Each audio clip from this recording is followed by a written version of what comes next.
gravado, só tinha sim. projeto, aquelas aulas, estudo dirigido só. A gente teve. Sei. Aproveitar que a gente está falando de atividade, pessoal, vocês têm que entrar e fazer o desafio nota máxima, tá? Eu dei uma olhada no extrato de pontuação de vocês aí, tá feia a situação, hein? A gente já tá um semestre mais curto, logo tá chegando a época de prova aí. Se não atingir a pontuação, não tem como, né? Então vão fazendo aí. Quem tiver com problema é aquele esquema, né? Manda e-mail pro pessoal da secretaria, entre em contato com a central lá de relacionamento, mas tem que correr atrás, porque se deixar para a última hora, como andei vendo o pessoal no semestre passado, uma ou outra pessoa reclamando em junho, julho, que não teve acesso aos materiais. Aí também não dá, né? Mas vão atrás enquanto ainda está no início, né? Nem tão no início, mas ainda tem um tempo. Então vão fazendo. Pessoal, eu vou anotar o nome de vocês aqui para poder começar a aula. Já deu uns 10 minutos, tá? Quem tinha que entrar já.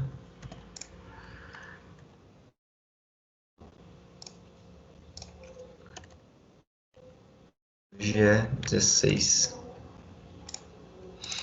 Em questão de vocês, tá de parabéns a aula de vocês, não tem divergência nenhuma, pode ficar tranquilo, tá tudo bem. Não, sim, mas é Tá? que a questão Questão de vocês, dessas da DIs, coordenadora, os professores, tá, a questão da DI é a que gente deve estar já pegou um agendada alinhamento, no errado. começo era difícil, agora já pegou o alinhamento, agora vai, né?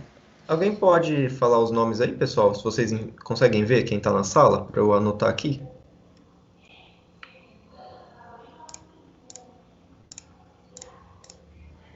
Peraí. Andresa, Andresa, pode falar. Bruna, Bruna, Edilson, Edilson, Gabriel Batista, Gabriel Batista, Gabriele Soares, Gabriele Soares, Igor, Igor, Juliana Recalde, Juliana Recalde, Marisa, Isa, Priscila, Ila, Ricardo Ricardo, e Vitor Hugo. Vitor Hugo, Omito, né? É. Omito.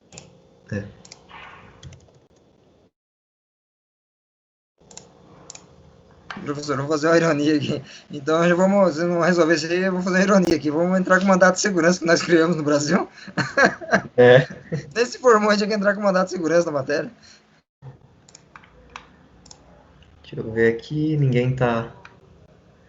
Tá, o pessoal acho que conseguiu entrar, né? Quem tinha que... Edilson, não fica preocupado, porque a minha disciplina também não tá dando certo, não tá abrindo aula, acho que é para todo mundo. Eles devem estar com horário... colocaram o horário errado no sistema. Mas é que nem eu falei pro Edilson, pessoal, tentem fazer sem o aplicativo baixado no computador para ver se dá certo. De qualquer forma, tira foto se der algum problema e manda ou para mim, ou manda um e-mail já para a professora Daniela. Não fique esperando muito, não. A não ser que vocês já tenham mandado alguma coisa e estejam esperando resposta, né? Mas se não, é bom ir atrás mesmo. Bom, vamos começar então. A aula de hoje é a primeira parte, tá? A gente vai dividir em duas. Deixa eu compartilhar aqui e iniciar a gravação. Mudou aqui o sistema agora do Teams aqui.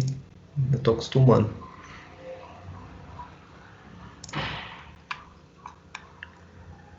Vamos deixando o código aberto, né?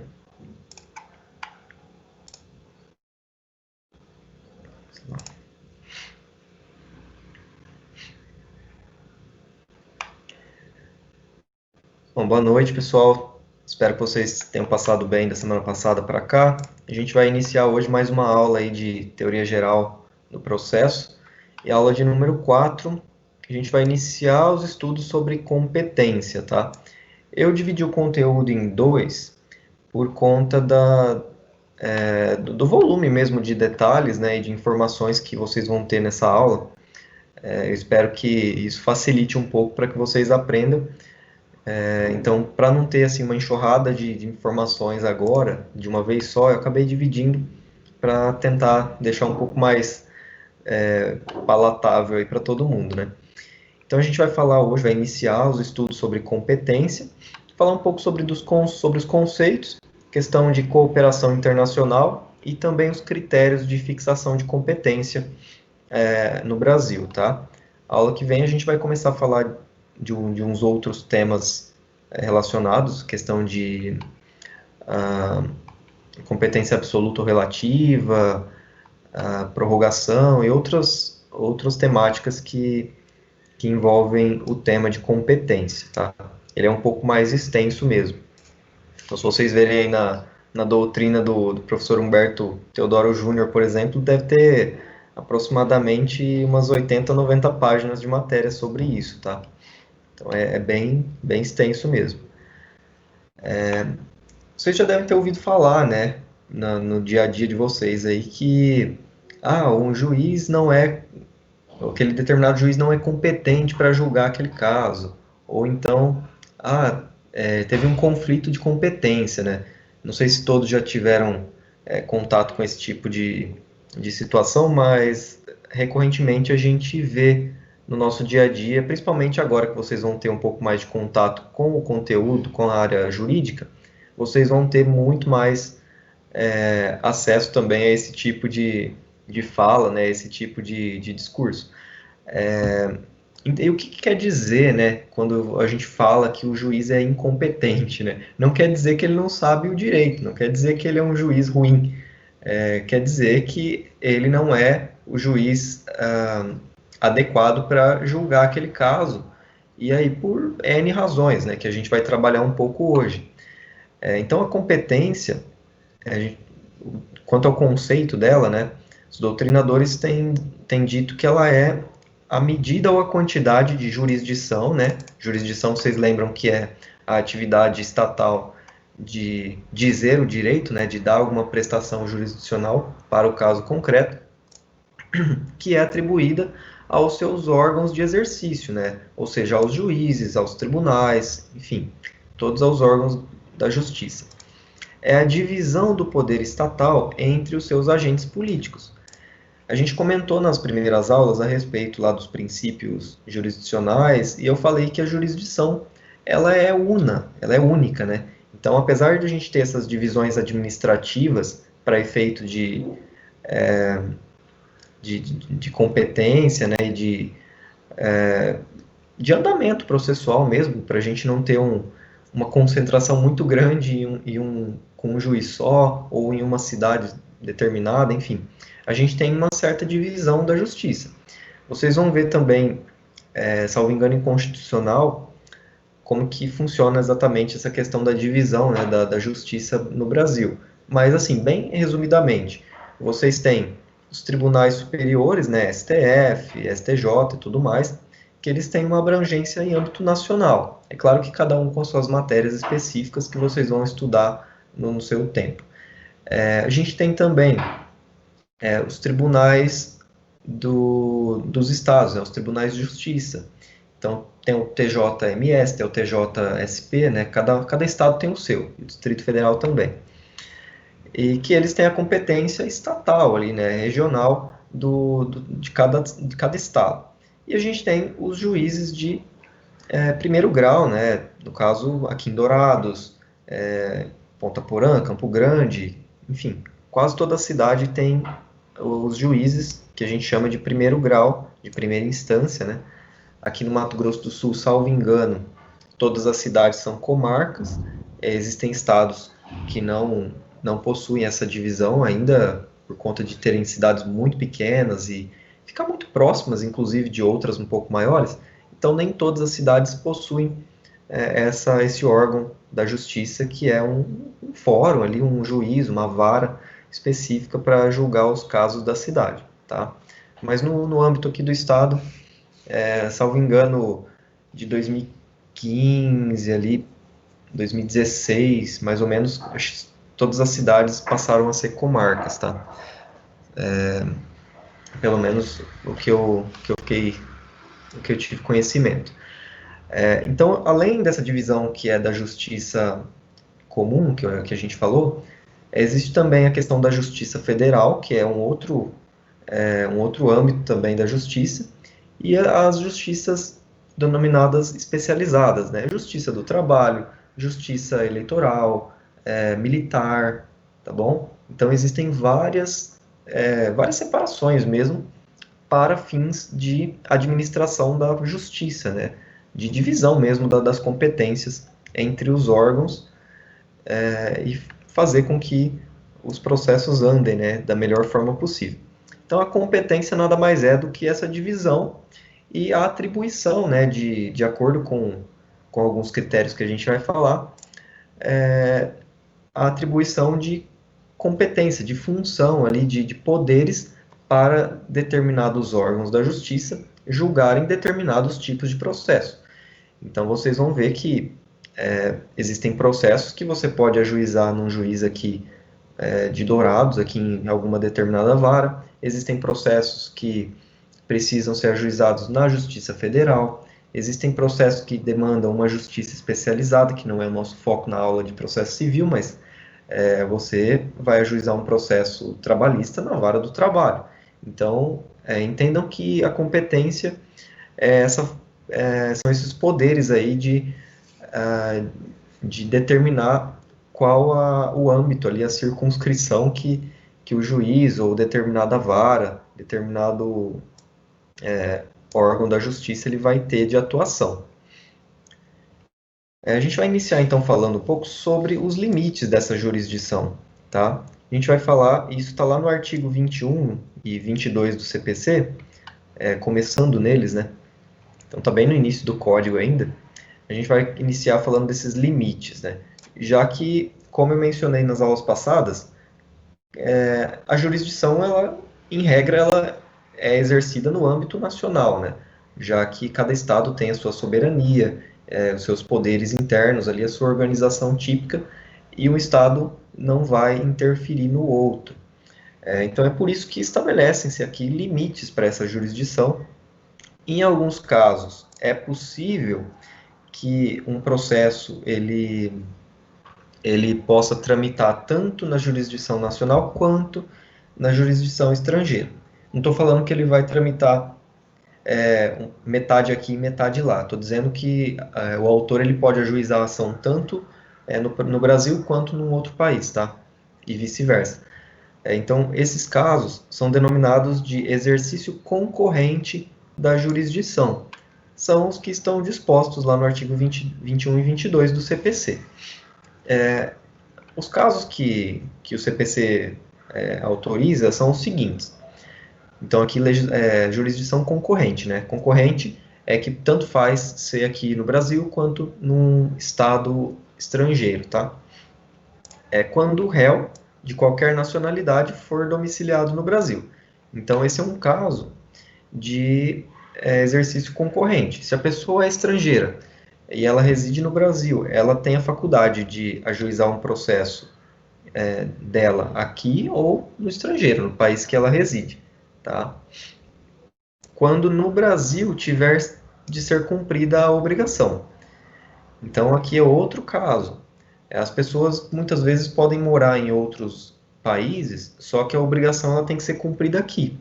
Isso acontece muitas vezes com empresas, né, que tem alguma filial, ou enfim, com pessoas também, né? Às vezes a pessoa fixa alguma obrigação que deve ser cumprida aqui no Brasil, por meio de contrato ou não, e a partir do momento que ela deseja ajuizar algum tipo de processo, ela pode escolher, né, se ela vai entrar aqui em âmbito nacional ou no país em que ela reside, né? Quando o fundamento seja um fato ocorrido ou um ato praticado no Brasil. Então vamos pensar aqui em um ato ilícito que gerou algum tipo de dano para determinada pessoa, que é estrangeira, por exemplo. Essa pessoa ela vai ter essa faculdade, por conta da legislação brasileira, de ajuizar o processo tanto onde ela reside, se a legislação de lá permitir também, né? Quanto aqui no Brasil. Então, o Brasil ele não se arroga aí jurisdição, como vocês vão ver os casos que são de exercício exclusivo, tá? Outro, na ação de alimentos. Se na ação de alimentos o credor for domiciliado no Brasil, ou o réu mantiver vínculos no Brasil, tais como a posse ou propriedade de bens, recebimento de renda ou obtenção de benefícios econômicos. Isso daqui a gente vê que é algo muito prático, né? Visando a boa celeridade aí e a boa eficácia processual, né? Já que, por exemplo, numa ação de alimentos, o credor é quem tem que receber, né? Então, o réu é quem tem que pagar os alimentos, nesse caso que é o devedor. Então, se o credor for domiciliado no Brasil, por comodidade mesmo, ele pode ajuizar o processo aqui, já que imaginem a dificuldade de você ter que contratar um advogado de outro país. Vamos pensar aqui na Argentina, que está aqui do lado. Você tem um filho e o seu ex-cônjuge deve alimentos para essa criança.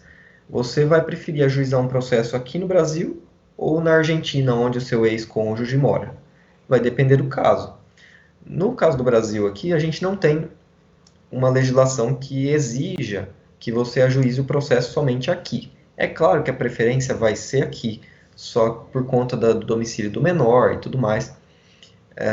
Mas, a depender do caso, você pode escolher ajuizar o processo lá no outro país por conta dele ter bens que estejam naquele país. Então, vai ser mais fácil você executar lá do que executar aqui, né?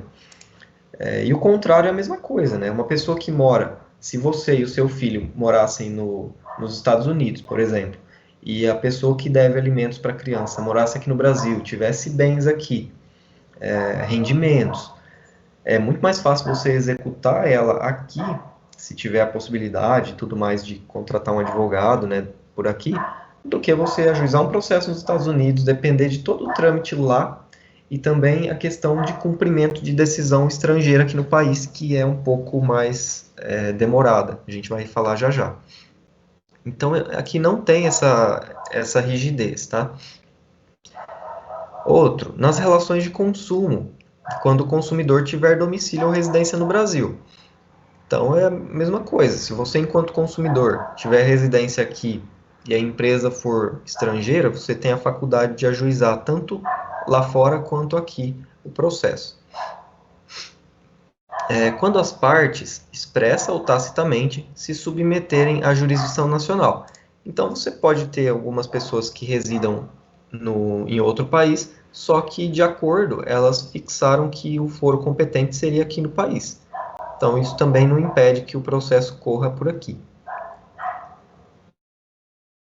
Então, esses, pessoal, são os casos de exercício concorrente da jurisdição.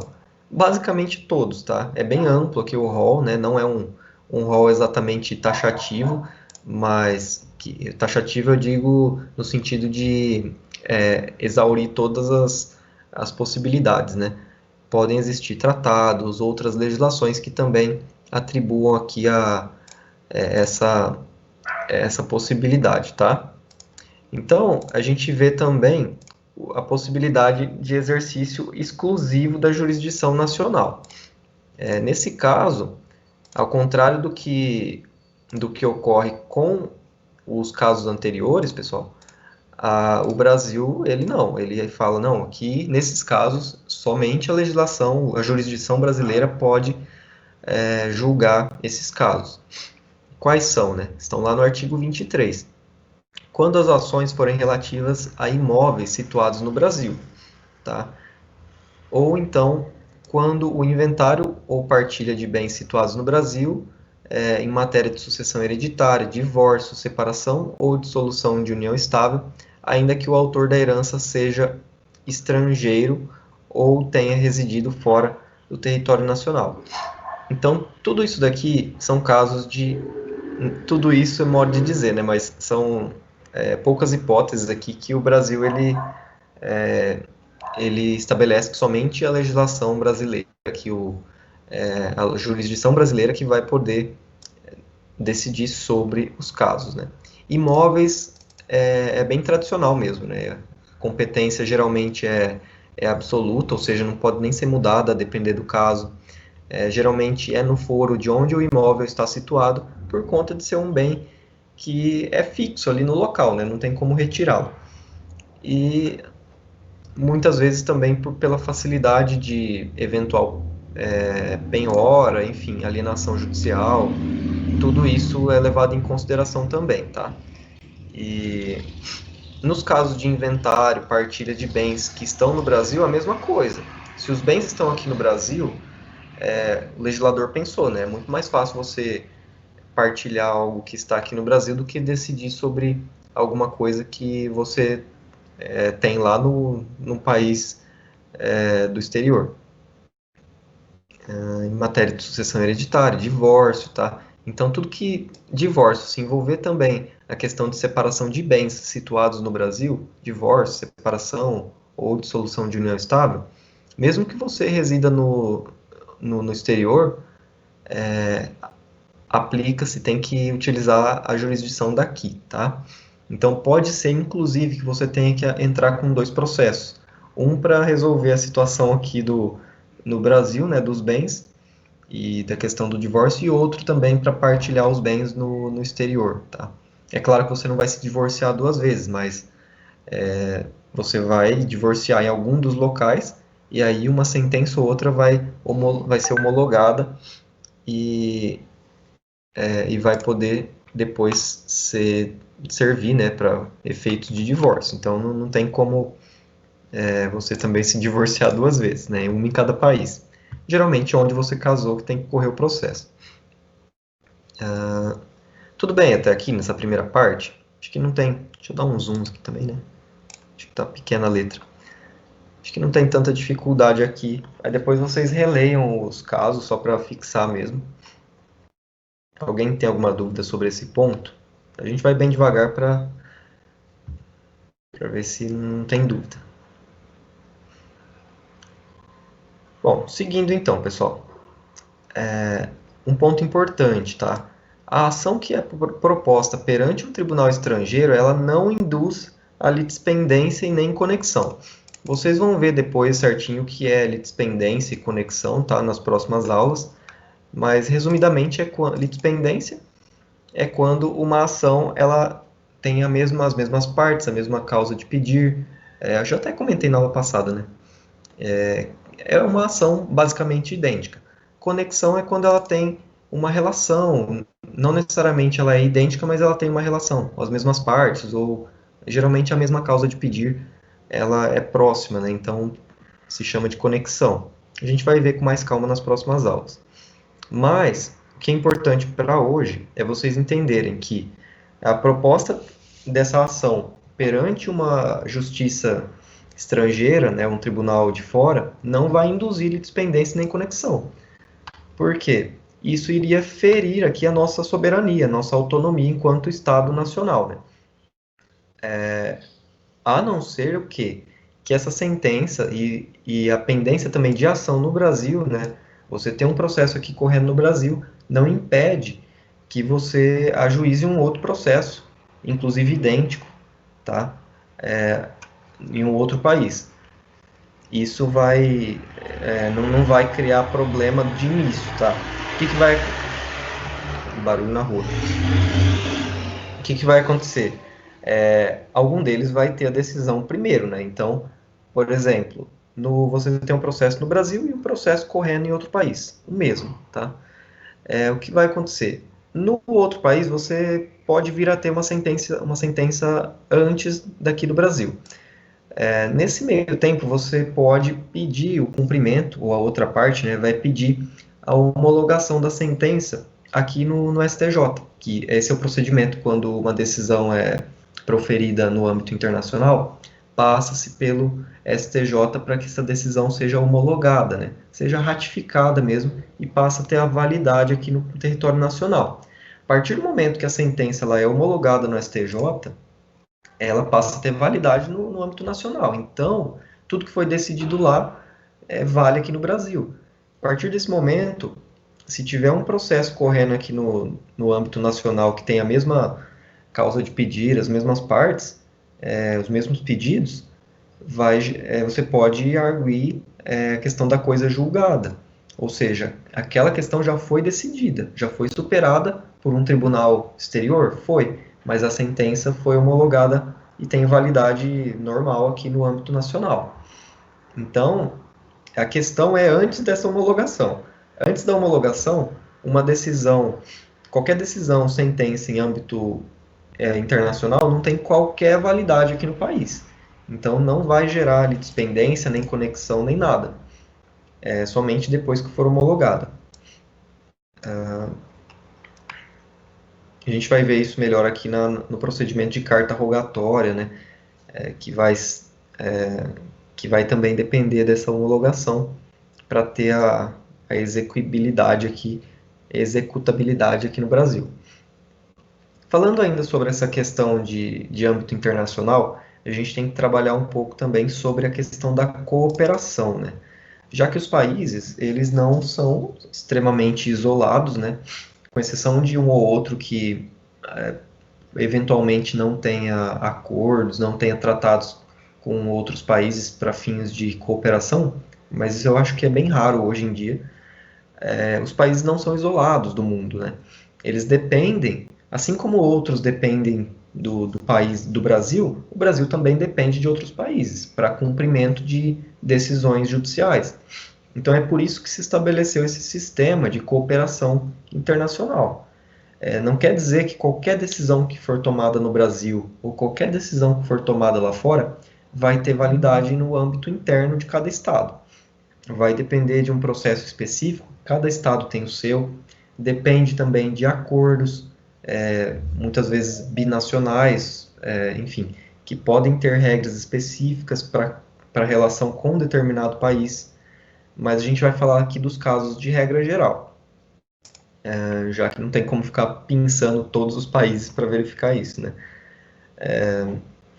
Então, pessoal, essa cooperação ela vai ter como objeto, tá, todos os atos requeridos por Estado estrangeiro, de cunho judicial ou extrajudicial, e não proibidos, tá? É importante que eles não sejam proibidos, pela legislação brasileira, cuja prática deve ser aqui realizada.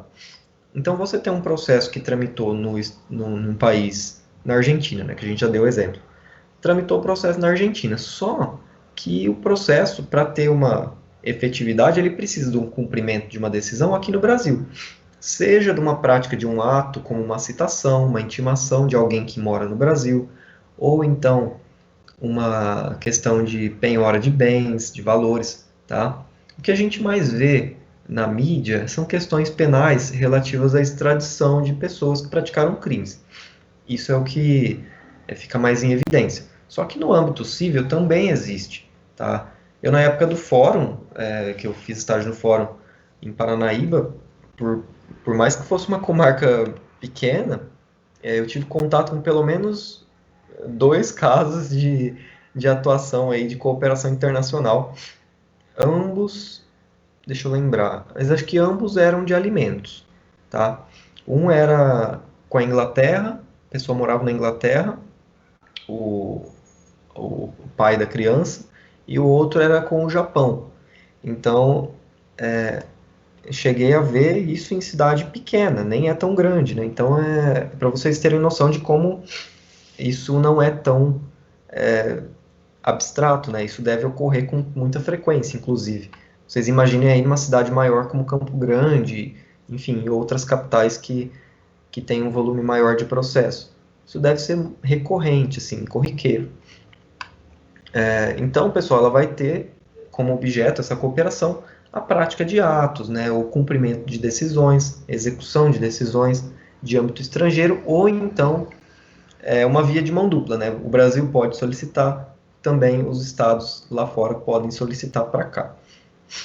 É nisso que se enquadra aqui, né? 2 classificações. A primeira é a cooperação ativa. O que é a cooperação ativa? É aquela que o Brasil solicita. Então, vamos pensar no exemplo que eu falei dos alimentos. Você tem o seu filho, que é o alimentando, e você precisa executar uma decisão que determinou, por exemplo, o pagamento de alimentos, né? Vamos pensar no início do processo. Você precisa citar o pai da criança, tá? ou a mãe, que seja. Você mora no Brasil, o processo corre aqui no Brasil. O que vai acontecer? Você vai ajuizar um processo no seu domicílio, né? Pensando nessa regra do foro do menor, a não ser que você queira também ajuizar o processo lá fora, mas vamos pensar aqui do Brasil para dar o exemplo. Ajuiza-se o processo aqui em Dourados. Daqui de Dourados, o juiz vai dar o despacho inicial, tudo mais, vai determinar a citação do réu. E então, ele vai determinar a expedição de uma carta rogatória, tá? A gente vai falar já já, mas a carta rogatória é aquela que é um instrumento, né, que o direito se utiliza para o cumprimento de decisões em âmbito internacional, né, estrangeiro. Então, é mais ou menos, tem os mesmos requisitos que uma carta precatória, não sei se vocês já tiveram contato com isso, mas carta precatória serve para você cumprir decisões de uma comarca para outra comarca, né, que não seja na mesma jurisdição. Então, de Dourados, eu tenho que cumprir uma decisão em Campo Grande, ou, enfim, solicitar algo de lá, expede-se uma carta precatória. Se tiver que ser algo pessoal, né, por exemplo, uma citação pessoal. Então, expede-se uma carta precatória de citação. No âmbito internacional, o nome é carta rogatória. E o juiz vai expedir, né, o cartório do fórum vai expedir essa carta, vai mandar para o Ministério das Relações Exteriores, e o Ministério das Relações Exteriores vai encaminhar para o órgão competente no país que, no caso que a gente deu exemplo, na Argentina. E lá dentro vai ter o cumprimento da forma como o país determina, né, que a gente não tem também como saber exatamente como funciona em todos os países. Mas, no geral, funciona mais ou menos parecido, né? Vai para um órgão central e depois manda-se para os tribunais menores. Então, isso é a cooperação ativa. É quando o Brasil solicita algo do exterior. Já a cooperação passiva é quando algo do exterior, de outro estado, é solicitado. Estado aqui é país, tá? Tem essa distinção de estado com letra maiúscula e estado com letra minúscula. Geralmente, quando é estado com letra maiúscula, se refere a um país, né? Pode ser tanto o estado brasileiro quanto o estado da Argentina, por exemplo. De um estado estrangeiro para cumprir no Brasil. Então, é o contrário, tá? Alguém ajuizou um processo na Argentina, em outro país pode ser, precisa de cumprir uma decisão aqui no Brasil, expede-se uma carta rogatória para cumprimento aqui. Aí vai ser homologado lá pela STJ, tudo mais, e vai ser distribuído para a jurisdição competente para a realização das diligências. Acho que aqui está ok também, né? A classificação, ativa e passiva. Ativa é aquela que o Brasil pede e passiva é aquela que o Brasil recebe, tá? De fora.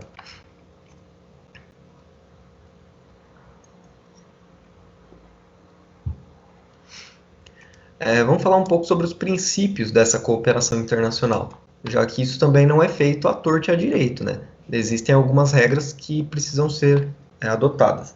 Isso está lá no artigo 26 do CPC. Eu vou fazer a leitura aqui, eu não fiquei transcrevendo todo ele, porque tem vários.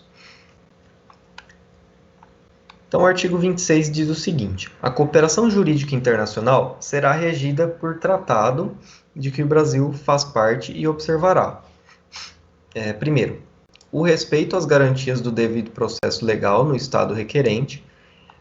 Então, ou seja, não é porque a decisão vem de um Estado internacional, estrangeiro, que também não vão ser observadas as garantias constitucionais.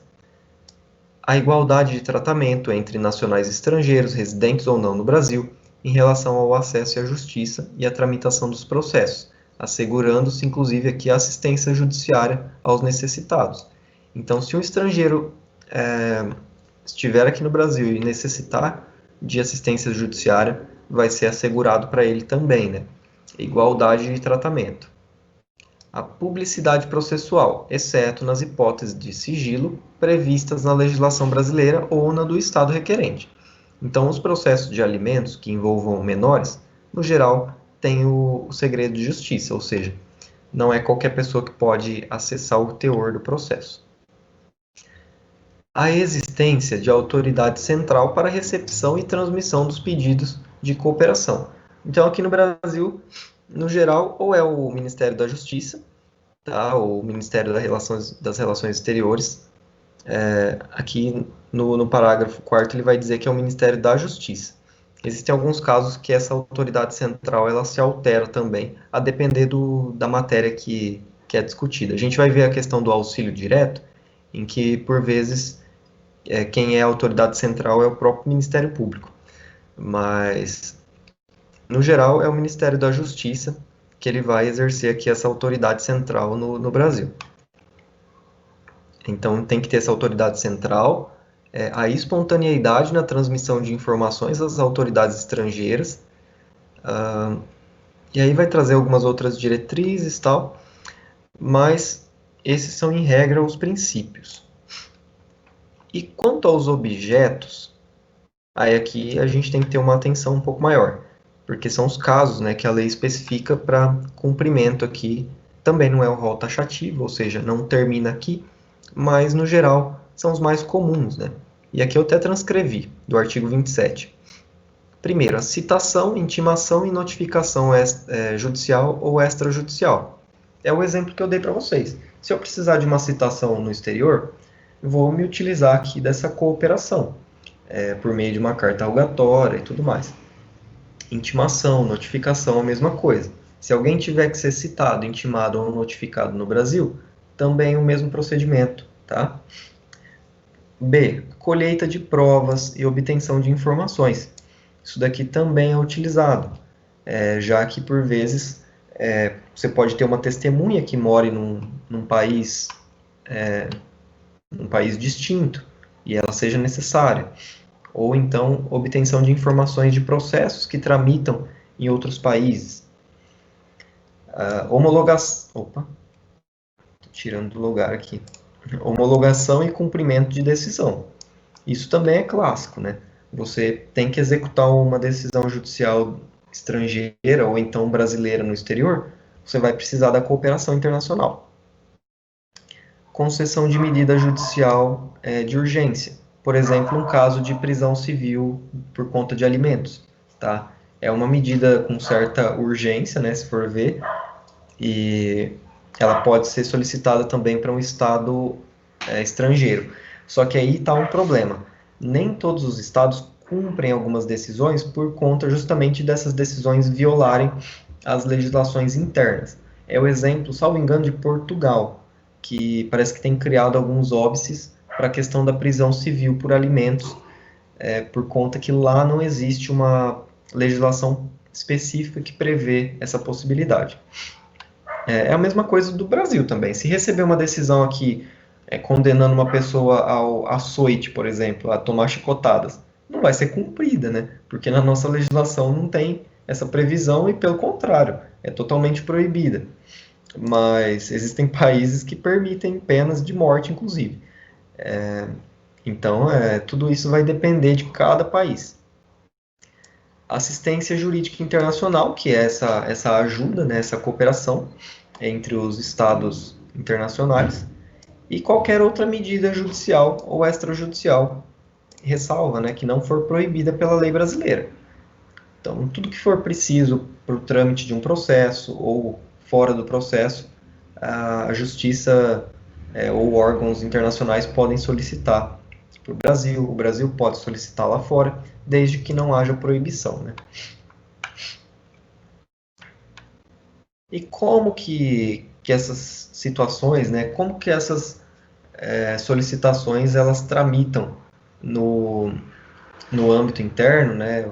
Lá fora a gente não tem como saber exatamente, mas no âmbito interno a gente sabe. Quais são as formas dessa cooperação? Até coloquei aqui auxílio, mas vou trocar. Cooperação. Auxílio é uma delas. Existem basicamente duas, né? Duas formas dessa cooperação internacional, pessoal. O auxílio direto e a carta rogatória. Então, essas formas aqui a gente vai trabalhar agora um pouco mais com calma, porque cada uma tem as suas particularidades e elas são diferentes aqui em alguns pontos, tá? Em outros, tem coisas em comum também. Mas o auxílio direto, vamos começar por ele, né? Está previsto lá no artigo 28 a 34 do CPC.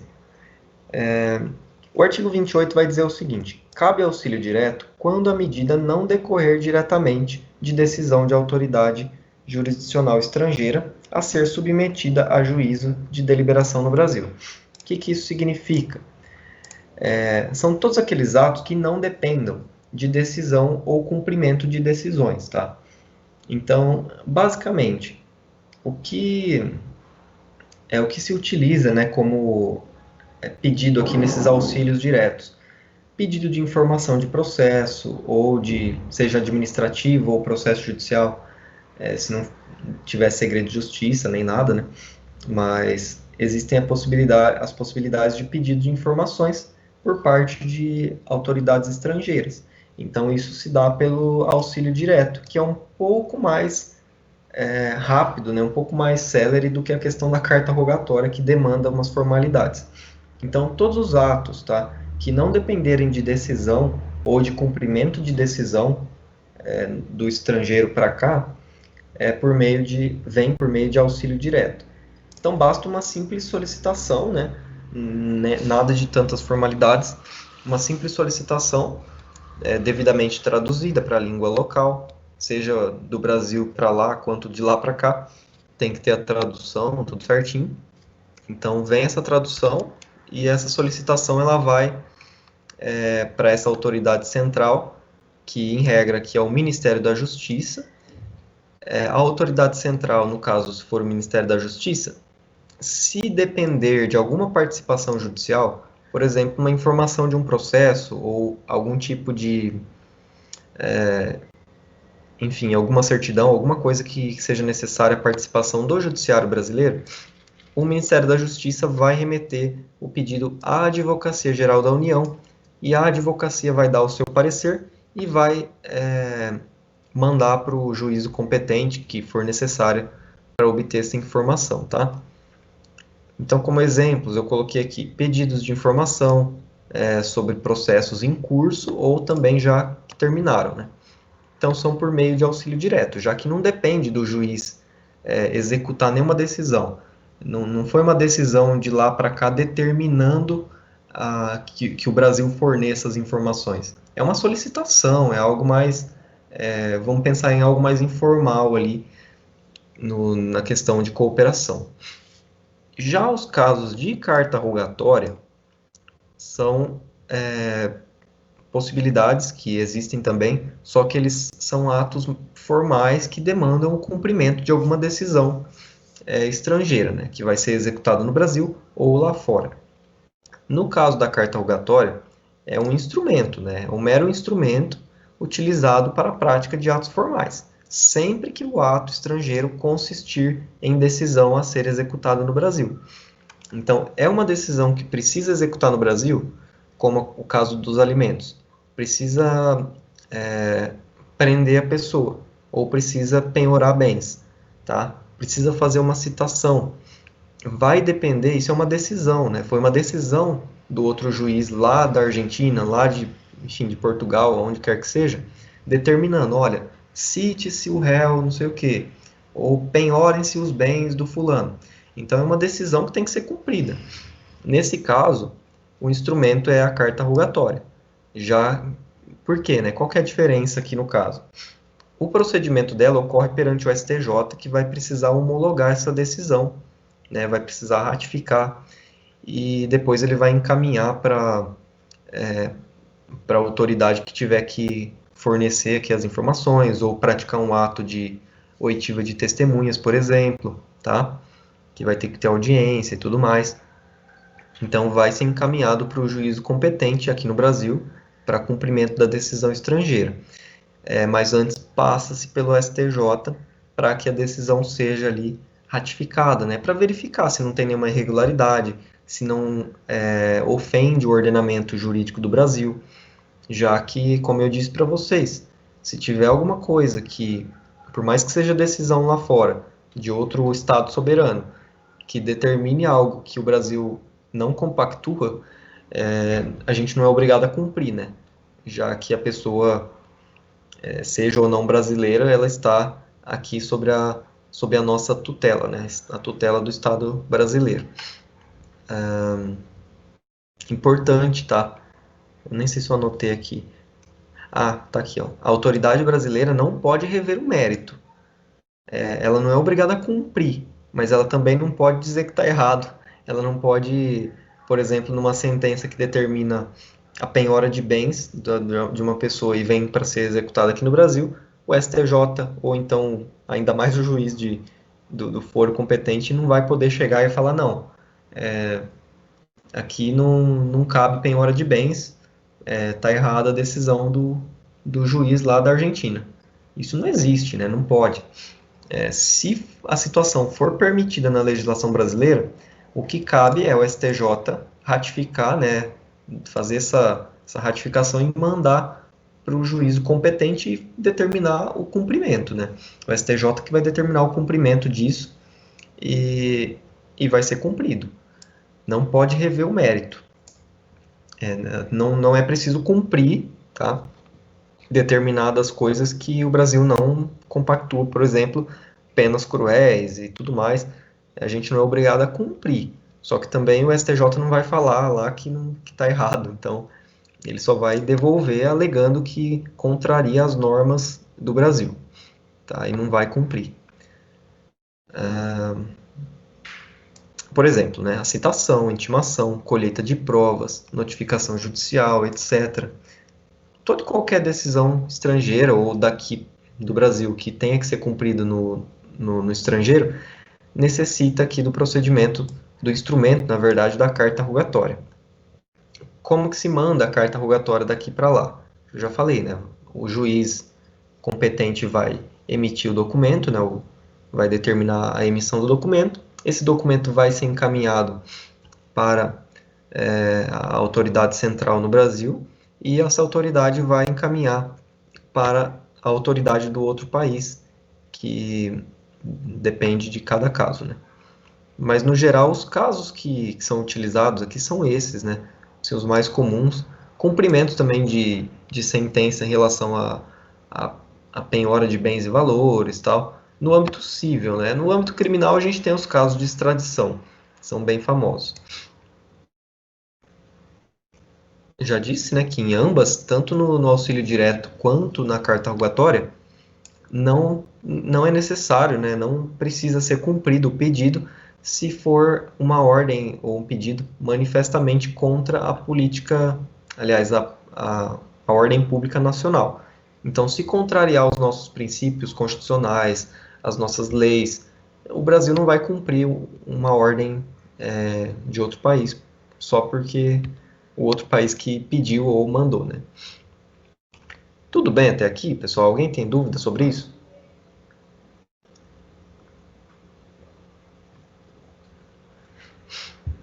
E a gente parte, então, para a competência interna. Até agora a gente falou sobre a cooperação, né, do Brasil em âmbito nacional, né, da União, com um outro país soberano. Agora a gente vai falar da organização da competência, né, como que é dividida essa competência, como que se dividem os órgãos da justiça aqui no Brasil. E no âmbito interno, a competência, já tinha mencionado, né, ela vai estabelecer quais os locais e órgãos de julgamentos de cada caso concreto. Então, a depender do seu caso concreto, do processo que você for manejar no judiciário, vai ter uma competência específica, seja ela de uma justiça especializada, né, como no caso de justiças eleitoral, do trabalho, enfim, militar, que são as especializadas, quanto da justiça comum, que compreende a federal e a estadual, né? Mas também, a depender do conteúdo da matéria, ou de vários outros fatores que a gente vai ver, essa competência ela vai variar, ou da justiça federal para estadual, ou dentro da justiça estadual, que existe uma gama de tipos de competência que a gente vai estudar agora, os critérios, né, na verdade. Então, primeiramente aqui, a competência, né, nas justiças internas civis. Basicamente, na justiça comum, né, que a gente tem, ela é constituída pela Justiça Federal, que vocês vão ver os casos, e em âmbito residual, ou seja, o que sobra, é a Justiça Estadual, tá? A gente não vai falar de justiça da esfera criminal, obviamente, nem vai falar da esfera de competências especializadas como eleitoral, trabalhista, que isso é matéria de outro professor, de outro conteúdo. No âmbito interno, a gente tem, como eu já disse, na justiça comum, eu não trouxe aqui um esquema, mas depois, se vocês pesquisarem na internet ou em alguma doutrina, vocês vão encontrar um organograma da divisão do judiciário brasileiro. Isso é bem interessante para vocês visualizarem, para quem não tem tanto contato. Deixa eu ver se eu acho aqui um. Vantagem de ser pela internet é que tem essas possibilidades, né?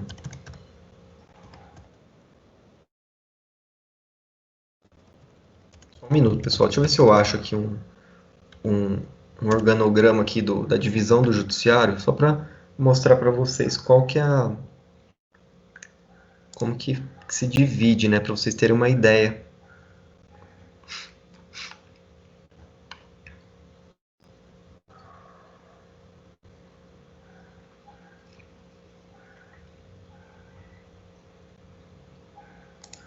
É que tem várias formas aqui de organização que os autores trazem.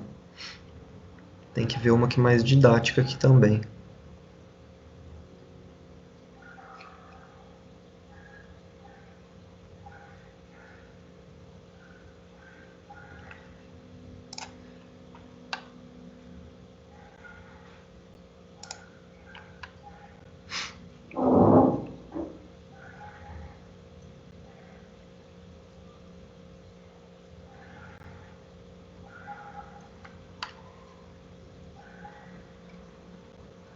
Nossa, tem muito.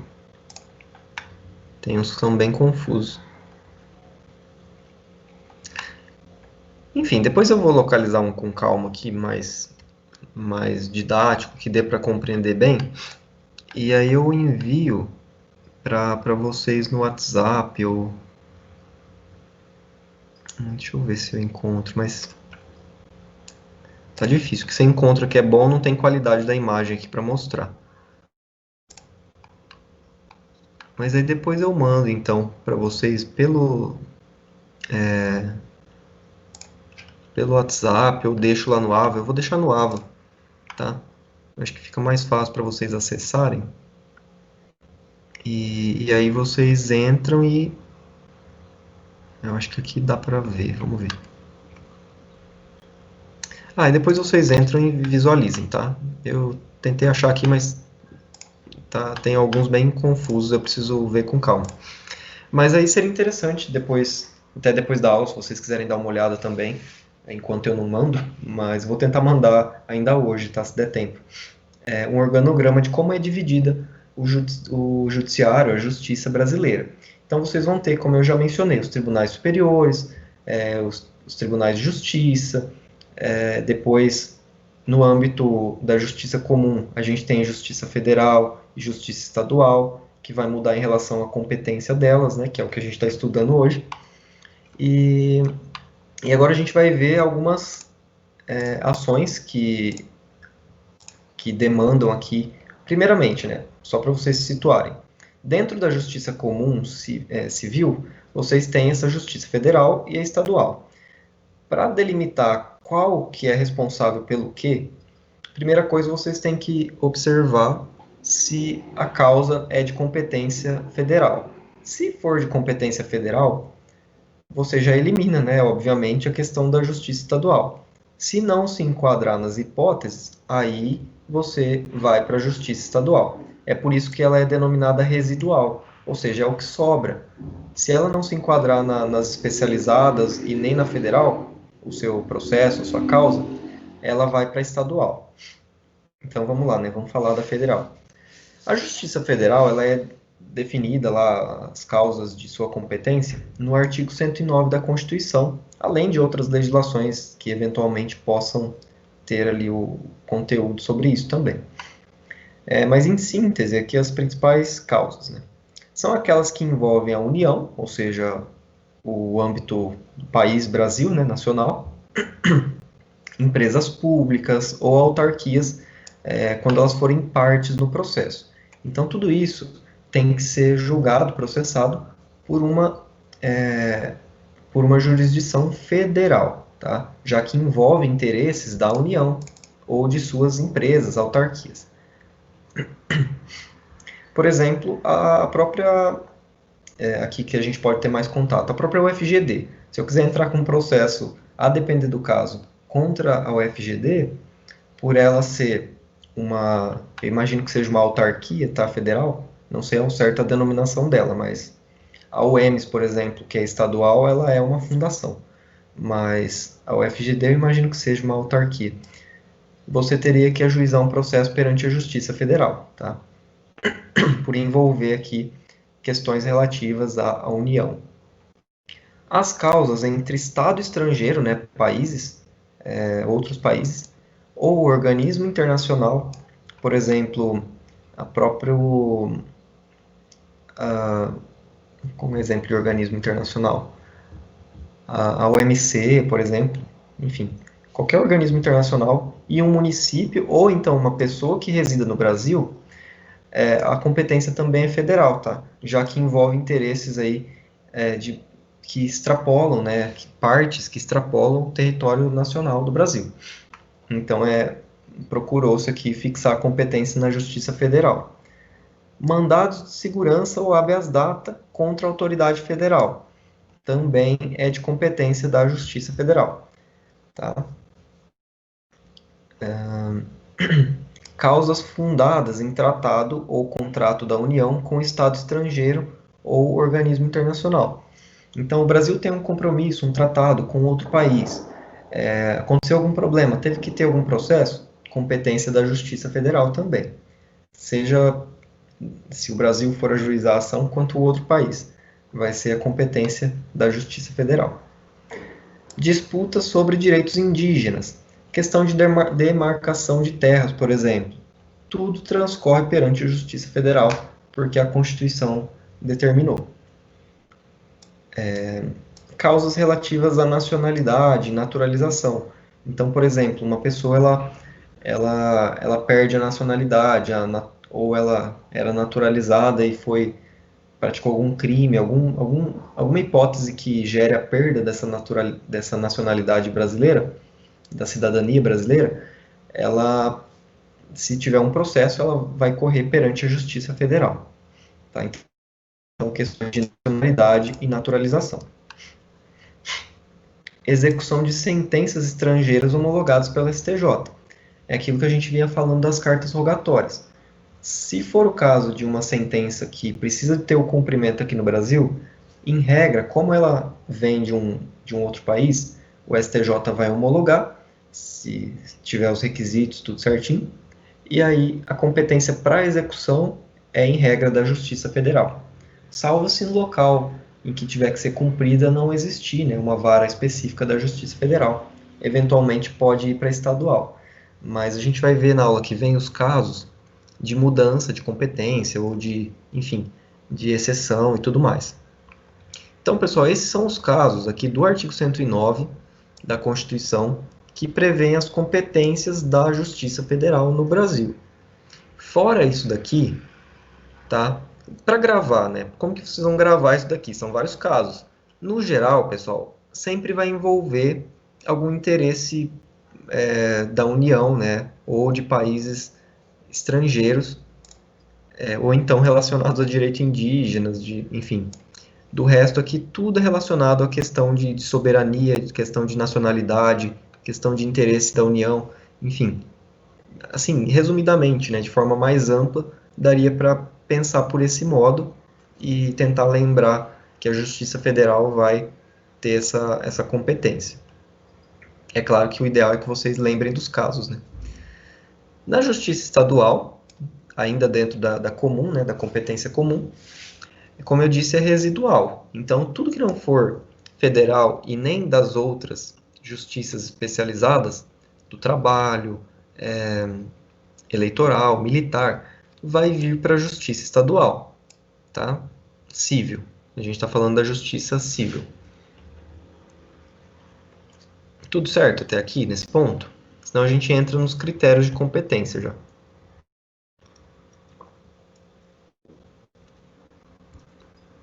Então, vamos lá. Daqui a pouco começo a fazer perguntas. Pessoal, vamos para os critérios de competência, né? A gente falou já de quais as causas aqui que são de competência da Justiça Federal e da Estadual, e agora a gente vem em outros critérios que vão definir a competência também. Então, vocês sempre vão ter que se atentar para verificar a especialidade do caso. Se existe algo previsto de forma expressa, prevista já no Código Penal, aliás, no Código de Processo Civil, ou em alguma outra legislação que seja relacionada, vocês vão se pautar por isso, né? Porque está escrito lá, está previsto. Do contrário, vocês vão adotando regras mais amplas, mais gerais, que possam abarcar a situação. Mas aqui, no geral, pessoal, esses critérios de competência, eles vão ser fixados e vão atribuir a competência aqui, no geral, mais para a Justiça Estadual, tá? Já que a Federal a gente viu quais são aqui. Então, os critérios de competência são, basicamente, pela matéria, pela função, em razão da pessoa, do valor da causa e do território ou de foro. Então, são várias aqui as possibilidades, tá? Primeiro, aqui, em razão da matéria. Isso daqui não tem uma ordem, tá? Vai depender muito do caso a caso. Mas, vamos lá, e depois, se tiver alguma dúvida, a gente vai tentando explicar, esclarecer melhor.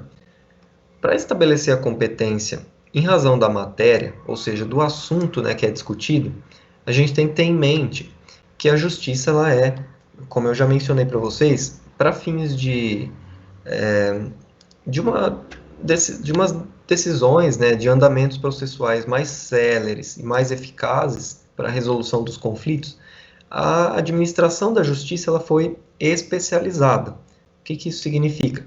Foi dividida, né, a sua competência. Então pensa ali num grande bolo, né? Vamos pensar no bolo, essa hora me dá fome. Mas vamos pensar no bolo da justiça brasileira, que existe todas as competências incluídas ali. Para que isso, vamos pensar assim, para comer o bolo mais rápido, você precisa fazer o quê? Dividir entre os seus amigos. Então você vai dar uma fatia para cada um. Você vai dar a fatia da Justiça Federal para fulano, você vai dar a fatia da Justiça Estadual para outro. E dentro dessas fatias também vai ter algumas especificações mais precisas ainda, que são as varas que a gente conhece popularmente, acho que tem mais concretude eu falar dessa forma, as varas de família, de sucessões, de registros públicos, já que cada vara, cada setor, vamos imaginar como setor, né? Cada setor desse da justiça, dentro de um âmbito maior, ele vai ser responsável por uma temática, né? Ele vai ser responsável por um assunto, a matéria que a gente chama. Então, aqui em Dourados, a gente tem diversas áreas, diversas varas especializadas, tá, nos mais diversos assuntos. Não vou lembrar de todas, mas eu sei que a gente tem mais de uma vara da família, não sei se tem vara de família e sucessões, ou se tem vara específica de sucessões aqui. Mas existem locais maiores que existem varas de família, que vão envolver processos de divórcio, de questão de alimentos e tudo mais, tá? Tudo que interessa a família. Varas de sucessões, ou seja, vai tramitar partilha, inventário. Vara de registros públicos, aqui em Dourados tem. Vai tramitar processo que envolva interesses de atos notariais, retificações de registros públicos, tudo isso, anulação, tudo isso tramita perante uma vara específica. Então, o que isso é? É uma fatia do bolo da justiça brasileira. Então, você vai ter ali o pedaço que vai tratar da vara de família, que vai ser os assuntos relativos à família.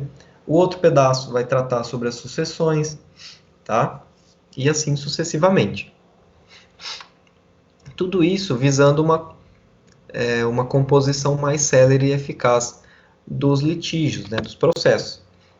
Já que, imagine o caso de que vocês tivessem que ter um único juiz para julgar todos os tipos de processo. É mais fácil você especializar alguém, um órgão, para resolver somente determinados assuntos, já que ele já vai estar mais adaptado, mais atualizado mesmo, né, dos assuntos. Vocês aí estudando direito, vocês já imaginem essa dificuldade, né, de vocês terem conhecimento de todas as áreas. Aí você imagina ter que trabalhar e aplicar o direito em todas as áreas. Essas são as dificuldades de uma vara mista, por exemplo, vara única, né, que é aquela vara que envolve tanto questões cíveis, questões criminais, e dentro das questões criminais e das questões cíveis, uma infinidade de temas, tá?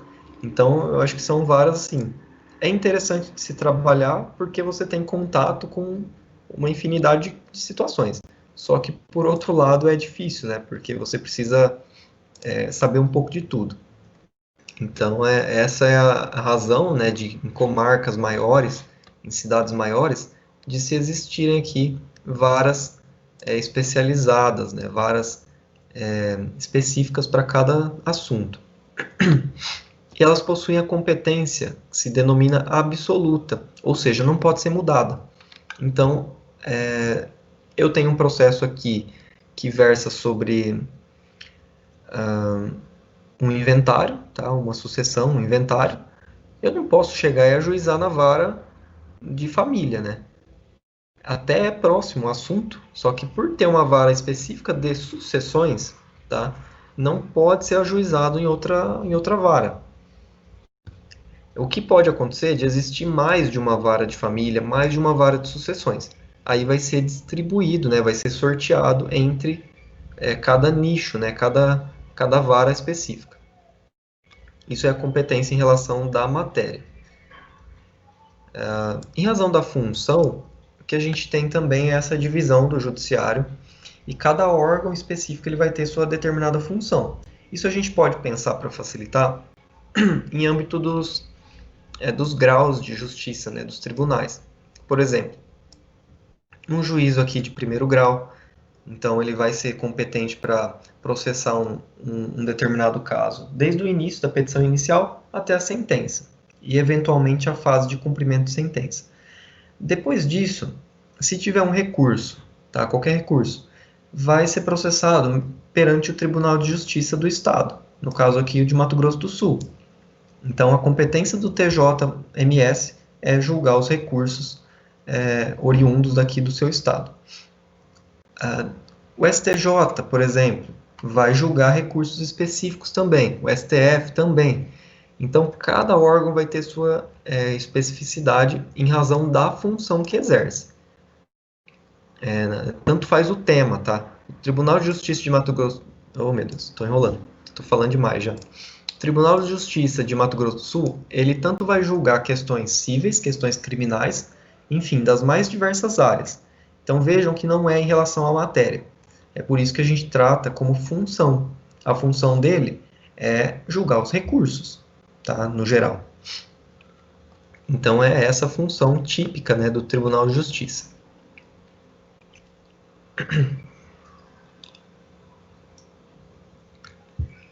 A gente também tem a competência, né, o critério em relação à pessoa. Isso é o que eu falei e que se aplica, em regra, nas questões de justiça federal, né? Existem determinadas pessoas ou entes, né, que elas têm privilégios de serem julgadas por juízes especializados. É o caso das questões de justiça federal, em que versam sobre temáticas que envolvam a União, enfim, que a gente já discutiu agora há pouco, e também de varas especializadas, como da Fazenda Pública. Aqui em Dourados tem a vara da Fazenda Pública também, salvo engano é junto com a de registros públicos. Então, a vara da Fazenda Pública vai julgar os assuntos que dizem respeito à União, aos estados, aos municípios, às autarquias, enfim, tudo que for relacionado ao poder público, tá? Então, isso é a competência em relação da pessoa. Pessoa aqui entendendo, né, como um ente, né, que é considerado aqui a questão da união, né, das empresas públicas e tudo mais. Em razão do valor da causa, é um outro critério, que aqui é o E.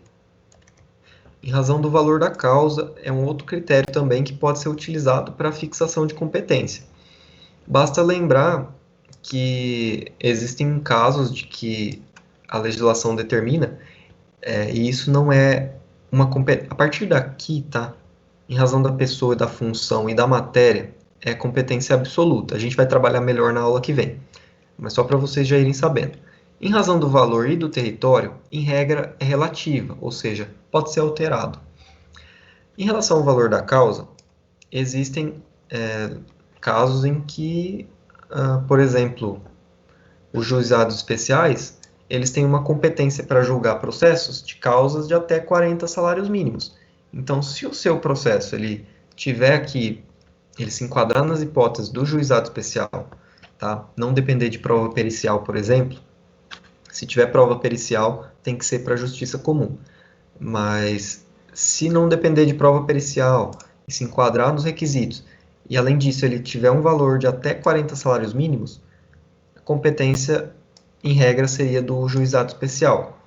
Só que isso não é competência absoluta. Eu não sou obrigado a ajuizar o meu processo perante o juizado. Eu posso entrar direto na justiça comum, tá? A gente tem também a competência em relação ao território ou ao foro, né?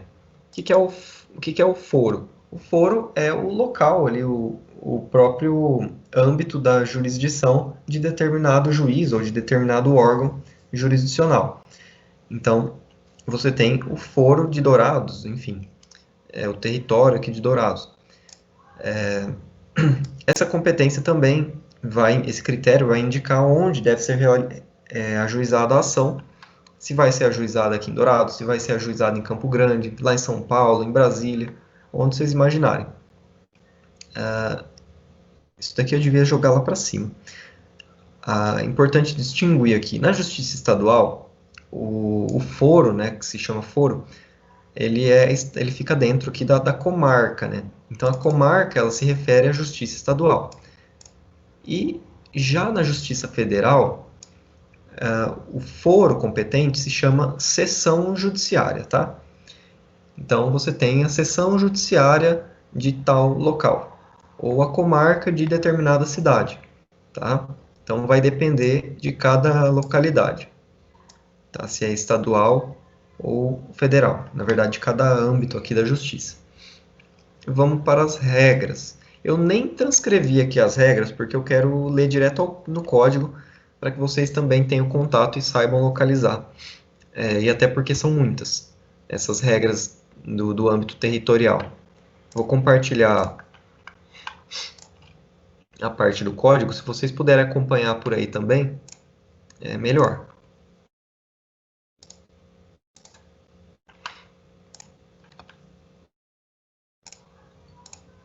Aí, pessoal, vocês devem estar vendo agora. Opa! Só um minuto. Vocês devem estar vendo aqui, né? Lá no artigo, a partir do artigo 46, na verdade, já desde o 42 vai tratar da competência. Depois vocês façam a leitura com calma. O que nos interessa agora, para fins do critério territorial, é o artigo 46 em diante, tá? Tem vários aqui. Vamos com calma lendo isso daqui. Primeiro, aqui a gente tem a regra, tá? A regra geral. A ação fundada em direito pessoal ou em direito real sobre bens móveis será proposta em regra no foro do domicílio do réu. Isso é o que a gente tem como regra, tá? Então, toda ação que estiver versando sobre um direito pessoal, por exemplo, uma indenização de danos morais, materiais, enfim, quer que seja, ou direito real sobre bens móveis, estiver discutindo a propriedade de um bem móvel, de um carro, enfim, de um veículo, quer que seja, ela vai ser proposta em regra no domicílio do réu. Isso é a nossa regra geral, tá? E aí, como eu disse para vocês, como decidir, né? Como descobrir qual a competência correta? Vocês vão, quando estiverem para propor a ação, vão fazer a leitura desses artigos aqui, que a gente vai ler agora também. Então, se tiver uma situação específica do seu caso concreto, considera a situação específica, que o código já fala. A especialidade, ela tem prevalência sobre a generalidade, né? Então, considerem. Se não tiver, vão abrindo o leque para o âmbito mais geral. O âmbito mais geral é aqui o domicílio do réu. E aí tem os casos, né? Parágrafo 1º. São os problemas que ocorrem, né? Se o réu não tiver domicílio certo, ou se você não souber, enfim. Aqui, ó, primeiro. Tendo mais de um domicílio, o réu será demandado no foro de qualquer deles. Não sei se está dando para enxergar muito bem aí, porque a letra é menor do código. Deixa eu ver se consigo aumentar aqui sem... Acho que eu consigo. Acho que melhora, né? Agora. Então, ó, tendo mais de um domicílio, o réu será demandado no foro de qualquer deles. Então, pensando no exemplo de uma... Enfim, qualquer processo comum aí, que a gente vai ver que tem casos bem específicos que vão trazer, mas só para fins de exemplo mais geral, eu tenho que ajuizar um processo contra João, por exemplo. Ele tem um domicílio em Campo Grande e aqui em Dourados. Eu posso escolher, o código já me autoriza, já que ele tem mais de um domicílio, e meu processo não se enquadra em nenhum dos casos específicos, eu posso ajuizar ele tanto em Dourados quanto em Campo Grande, tá? Se o domicílio for incerto, né, ou desconhecido, ele poderá ser demandado onde for encontrado ou no foro de domicílio do autor. Então, por exemplo, eu preciso entrar com processo contra esse João e a pessoa não tem residência certa, né, não tem domicílio certo. Só que, eventualmente, ele foi localizado em Três Lagoas. Eu posso ajuizar o processo lá, ou também posso ajuizar o processo aqui onde eu moro, em Dourados, já que o meu domicílio é certo, né? Então eu já posso ajuizar aqui também. É alternativa, eu posso escolher ou um ou outro. Se eu ver que ele realmente não vai ser localizado de novo lá em Três Lagoas, é melhor eu ajuizar aqui em Dourados, pelo menos fica mais fácil para eu acompanhar o processo. Quando o réu não tiver domicílio ou residência no Brasil, a ação será proposta no foro de domicílio do autor. Se este também residir fora do Brasil, a ação será proposta em qualquer foro. Então vamos lá, vai especificando os casos, né? As hipóteses. Se o meu réu, o João, ele não tiver domicílio no país, ele mora na Argentina, por exemplo, eu posso ajuizar aqui em Dourados o processo, tá? Se eu também não morar no Brasil, aí eu posso propor em qualquer local aqui do Brasil, se o meu objetivo for ajuizar o processo no Brasil também, né? Talvez seja mais fácil, a pessoa tem algum bem aqui no país, né, tem algum rendimento, eu posso ajuizar em qualquer local. No geral, o mais próximo possível de algum bem, alguma coisa que eu tenha para executar futuramente, né, dependendo do tipo de processo. Parágrafo 4º. Havendo dois ou mais réus com diferentes domicílios, serão demandados no foro de qualquer deles a escolha do autor. Então, eu, quando for entrar com processo contra João e contra o Paulo, um mora em Campo Grande e outro mora em Corumbá, eu posso escolher se eu vou ajuizar lá em Campo Grande ou lá em Corumbá, tá? Parágrafo 5º. A execução fiscal será proposta no foro de domicílio do réu, no de sua residência ou do lugar onde for encontrado. Aqui é basicamente a mesma coisa também, né? Sempre no domicílio do réu ou de onde ele for encontrado, da execução fiscal.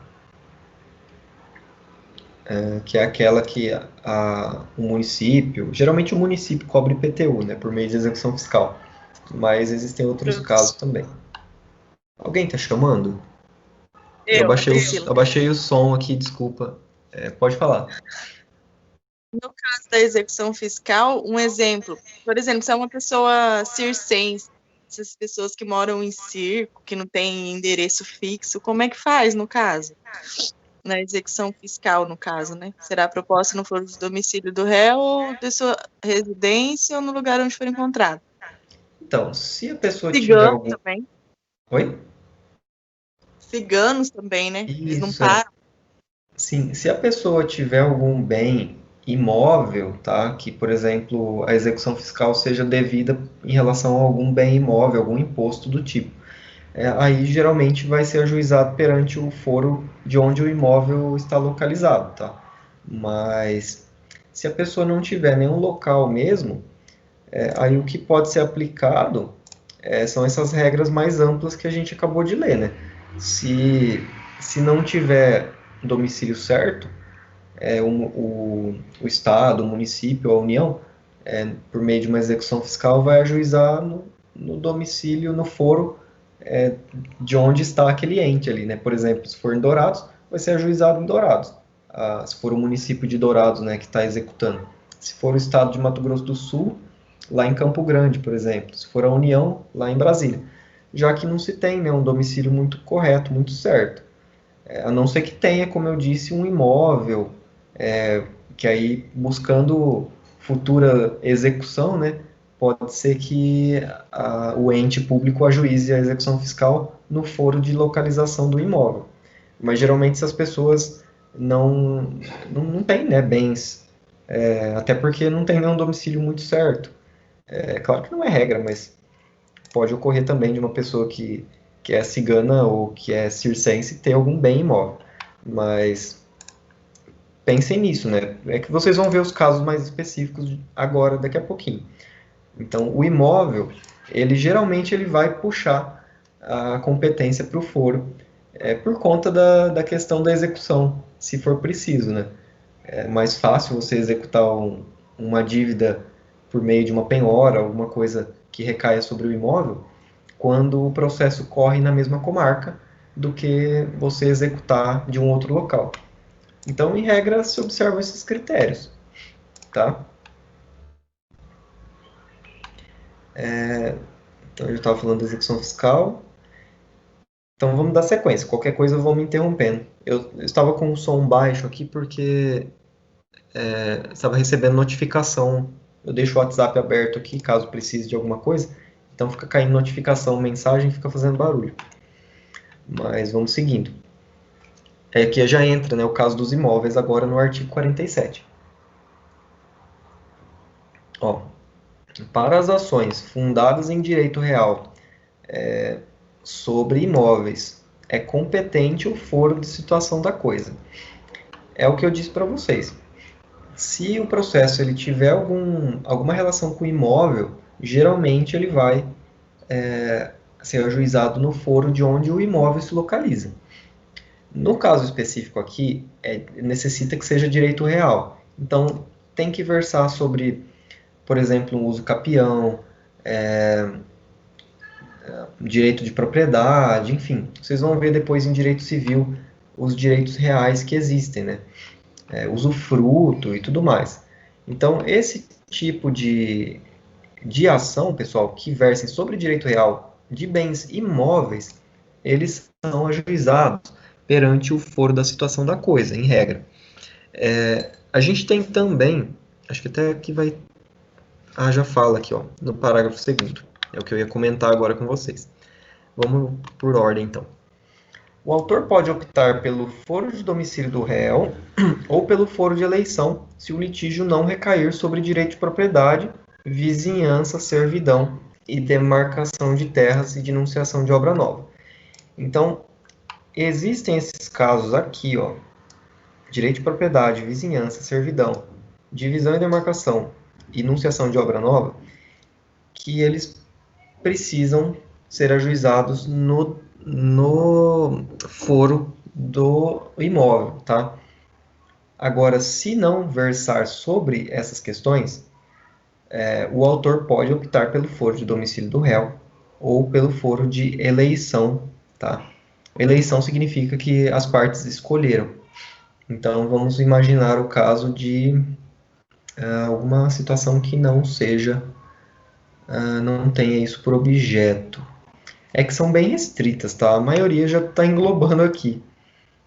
Mas vamos pensar.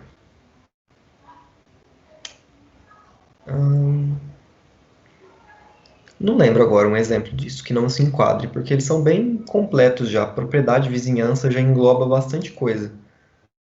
O que eu ia mencionar para vocês seria isso daqui, ó, as ações possessórias imobiliárias, elas devem ser propostas no foro da situação da coisa, cujo juízo tem competência absoluta. Então, vejam que o próprio legislador já fixou a competência absoluta, ou seja, que não pode ser mudada, em razão da especificidade das ações possessórias, que vão envolver essas questões muito fáticas mesmo, né? A posse é um exercício de fato de uns direitos de propriedade do imóvel. Então, de algum dos direitos reais sobre o imóvel. Então, para verificar essa situação fática, é por isso que o legislador optou por manter a competência sempre no local do imóvel. Então, eu vou ajuizar uma ação de reintegração de posse, tem que ser onde o imóvel se localiza, tá? Manutenção de posse é a mesma coisa. Agora estou tentando lembrar um caso aqui, mas para enquadrar no parágrafo primeiro. Enfim, depois eu penso qualquer coisa e falo para vocês.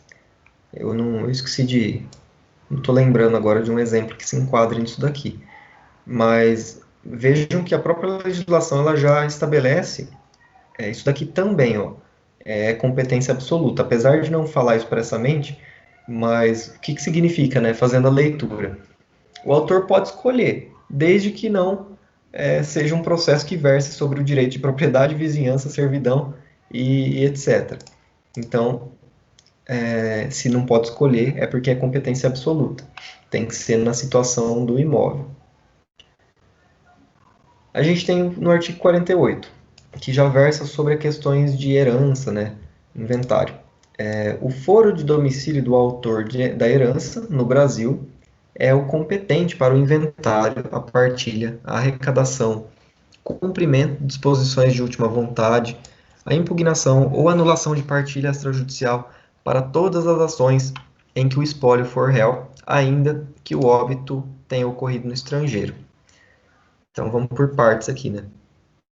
O que diz? Que o domicílio do autor da herança vai ser competente. Quem é o autor da herança? É o de cujus, né? A pessoa que faleceu.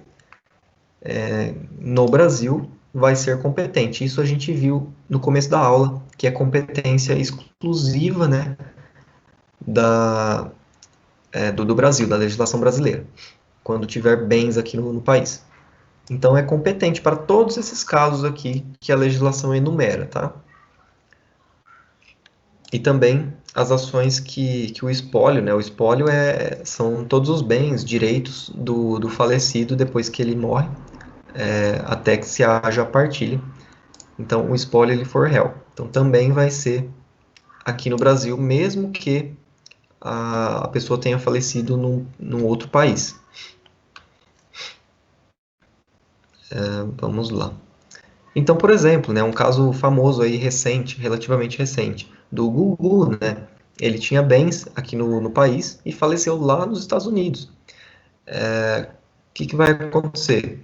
Muito provavelmente, por ele ter bens lá nos Estados Unidos, o processo vai ter que correr tanto aqui no Brasil em relação aos bens daqui do país, quanto nos Estados Unidos. Eu não acompanhei exatamente o caso, tá, para falar, mas pela análise da legislação, o Brasil é competente em relação aos bens daqui. Eu não sei se os Estados Unidos permitem que uma decisão desse tipo, né, relativa à sucessão, herança, tenha efetividade lá no país deles. Então, não vou afirmar com certeza, mas vamos imaginar que não permitisse. Então, o que acontecia? A pessoa teria que ajuizar um processo, os herdeiros, né? Ajuizar um processo aqui no Brasil em relação aos bens imóveis, enfim, do de cujus aqui, e um outro processo lá em relação aos bens que estavam lá no outro país. A não ser que o país permita, né, que a decisão daqui tenha eficácia lá também. Nesse tipo de situação, que é meio difícil por envolver questões de sucessão e imóveis, tudo mais. Parágrafo 1º. Se o autor da herança não possuir domicílio certo, onde que vai ser competente, né? Primeiro, o foro da situação dos bens imóveis sempre tem a preferência aqui, né? Se a pessoa não tivesse um domicílio muito certo, teria que observar essas ordens aqui. Então, primeiro, a situação dos bens imóveis, se não tiver bens imóveis, né? É o foro do local de qualquer dos bens do espólio. E se tiver bens imóveis em locais diferentes, você pode escolher, quem ajuiza a ação, né, pode escolher qualquer um deles. Vamos imaginar o caso de uma pessoa que faleceu, não tinha um domicílio certo, mas tinha bens, tinha fazendas aqui em Dourados, tinha fazendas em Maracaju, por exemplo. Onde vai ser ajuizado o processo? A pessoa que for entrar com o inventário, né, pode escolher aqui ou lá, em razão dessa particularidade. O artigo 49 já vai dizer em relação ao ausente. A ação em que o ausente for réu será proposta no foro do seu último domicílio, também competente para a arrecadação, o inventário, a partilha e o cumprimento de disposições testamentárias. Então, se a pessoa for declarada ausente, que existe um procedimento próprio que vocês estudam em direito civil, ela tem esse processo de, no caso, não está falando só sobre a questão de sucessão, né? Ela diz que também é competente para essas questões de sucessão, mas qualquer processo que verse aí sobre, que seja em face, né, do ausente, ele será ajuizado perante o seu último domicílio. Então, se eu tinha um crédito para receber de uma pessoa que foi declarada ausente, vou ter que ajuizar no último domicílio da pessoa o processo. 50, o artigo 50. A ação em que o incapaz for réu será proposta no foro de domicílio de seu representante ou assistente. Aqui, claramente, né, logicamente, a legislação estabeleceu uma proteção um pouco maior para o próprio, a pessoa incapaz, né? Então, vai ser obrigatoriamente ajuizada no domicílio do representante, já que o representante é quem vai praticar os atos no processo em nome desse incapaz. É competente o foro de domicílio do réu para as causas em que seja autor a união. É o que a gente já vem comentando também em relação à união. Vai dar preferência para a Justiça Federal? Vai. Só que, de preferência, onde o réu tiver o domicílio, já que pressupõe-se que a união tenha uma vantagem um pouco maior, né, por ter toda a máquina pública a seu favor em face de uma pessoa comum. Se a união for a demandada, a ação poderá ser proposta tanto no domicílio do autor ou da ocorrência do ato ou fato que originou a demanda e também no da situação da coisa ou no Distrito Federal. Então, quando a união é o réu, é a demandada, existe uma margem um pouco maior, né, para essas situações aqui que a gente falou. O artigo 52. Tem mais casos ainda, tá? Vocês estão vendo que é bastante. Por isso que eu nem coloquei no PDF, no texto lá no Word.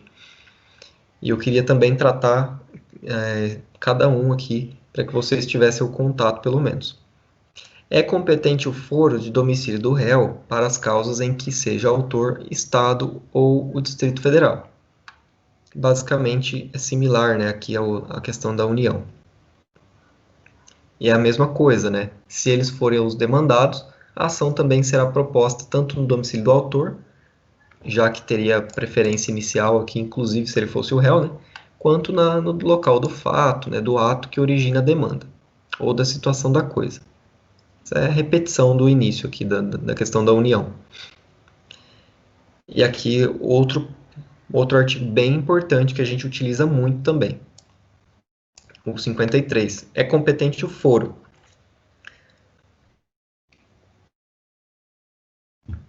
Para as ações de divórcio, separação, anulação de casamento e reconhecimento ou dissolução de união estável. Aqui fiquem com muita atenção porque são casos bem frequentes, né, que a gente observa no dia a dia. Primeiro aqui, o domicílio do guardião de filho incapaz. Então, se tiver uma pessoa que é incapaz e que tem a guarda de um dos cônjuges, né? O domicílio, se a pessoa tiver domicílio diferente do outro, se tiver no mesmo domicílio, não tem necessidade de diferenciar, né?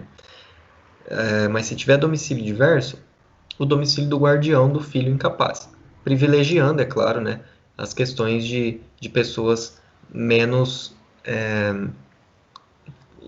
suficientes aqui, juridicamente falando, né? B. Do último domicílio do casal, caso não haja o filho incapaz. Então, se eu fosse casado, né, residia aqui em Dourados. Depois de um tempo, tal, me separei, de fato, assim, e aí fui morar em Brasília e a minha esposa foi morar no Paraná, em Curitiba, tá? São 2 domicílios diversos agora. E a gente decide ajuizar o divórcio, tá? A ação de divórcio. Não temos filho incapaz. Qual vai ser o foro competente? Do último domicílio do casal. Então vai ser aqui em Dourados. Apesar de tudo, vai ser aqui em Dourados. C. De domicílio do réu, se nenhuma das partes residir no antigo. Já falei besteira para vocês. Não tinha lido a alternativa C aqui, né? O próximo caso. Nesse exemplo, pessoal, que eu dei para vocês, vamos recapitular. Esqueçam o que eu falei aí antes. Eu era casado, morava aqui em Dourados.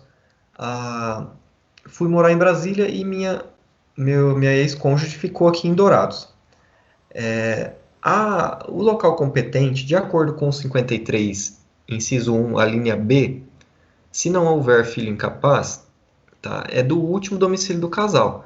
Então, como não há, antigamente havia uma prevalência ao foro do domicílio da mulher, só que depois isso foi se alterando, né? E agora é o domicílio do casal. Então, se uma das pessoas fica no domicílio do casal, pelo menos na cidade, não precisa ficar na mesma casa, e outra vai para outro domicílio, a competência é o foro do antigo domicílio do casal, se não houver o filho incapaz. E aí é onde eu falei o exemplo que eu tinha dado, né, que se enquadra na linha C, na verdade. De domicílio do réu, se nenhuma das partes residir no antigo domicílio do casal, que é o exemplo que eu tinha dado antes. Então, a gente morava em Dourados, aí eu fui para Brasília e minha cônjuge para Curitiba. Onde eu vou ajuizar o processo, não tem nenhum filho incapaz nem nada, no domicílio do réu. Se eu for entrar com processo, tem que ajuizar em Curitiba. Se ela for entrar com processo, ela tem que ajuizar em Brasília, tá? Então, utiliza-se essa regra aqui. D. De domicílio da vítima de violência doméstica e familiar, nos termos da Lei Maria da Penha. Então, se alguma das partes for vítima de violência doméstica e familiar, vai dar preferência para o foro aqui, para o domicílio dessa vítima. Outro caso, de domicílio ou residência do alimentando para ação em que se pedem alimentos. Então, no meu caso, me separei e tinha um filho. Eu pago alimentos. E essa pessoa, minha ex-cônjuge, foi morar em Curitiba com a criança.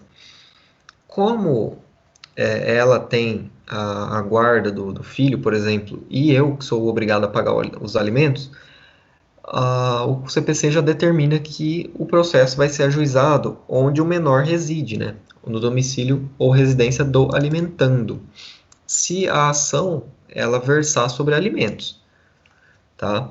No geral, o divórcio já trata, né, da questão de alimento, guarda e tudo mais. Então já se pressupõe que vai ser ajuizado lá no domicílio de onde o menor reside. Então vejamos, né, a diferença aqui. Se tivesse pedido de alimento, tanto eu quanto ela entrar com o processo, tem que ser lá em Curitiba, no exemplo que eu dei. Se não tivesse pedido de alimentos, olha a diferença agora, né? Se não tiver alimentos. Se eu entrar com o processo, tem que ser em Curitiba. É o oposto, né? Se ela entrar com o processo, tem que ser em Brasília. Então, os alimentos, eles vão puxar essa competência, eles vão trazer a competência lá para Curitiba, onde o menor, o alimentando, reside. Isso vale para alimentos para o ex-cônjuge também, né? Não fala que tem que ser alimento para o filho. Pode ser alimento para o Aí, ex-cônjuge, né? professor, aí no caso gera uma carta precatória.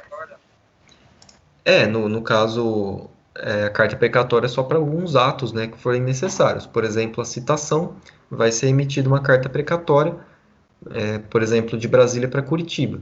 Normal. E aí, a carta precatória é um documento, tá? É como se fosse um mandado judicial. E geralmente, quando é emitida essa carta precatória, se me falha a memória, ele fica como antecedente na certidão civil que for emitir, né? Fica constando no site.